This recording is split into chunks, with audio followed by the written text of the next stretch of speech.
Le troisième et le dernier facteur est la pression. Elle ne s'applique qu'aux gaz, car eux seuls ont la capacité d'être compressibles.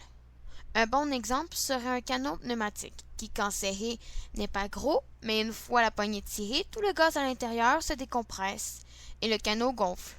Cela est explicable par le fait que les gaz ont beaucoup d'espace et aucun lien entre eux. Alors ils peuvent tous se comprimer et une fois relâchés, gonfler.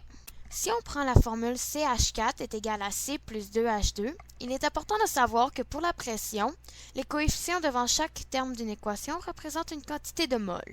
Dans cette formule, vu que le carbone est solide, la pression ne s'applique pas à lui, alors il ne compte pas. Quand il n'y a pas de coefficient, cela veut dire que c'est nécessairement 1. Le CH4 possède 1 mol comparé au H2 qui en possède 2. Alors si on augmente la pression, l'espace est plus petit, et cela va favoriser le côté qui prendra le moins de place. En conséquence, la réaction va se déplacer où il y a le moins de mol, donc le CH4 dans cette équation. Elle favorisera alors la réaction inverse. Mais si au contraire on diminue la pression, l'espace disponible est plus grand. Alors le côté qui a le plus de gaz va prendre cette place.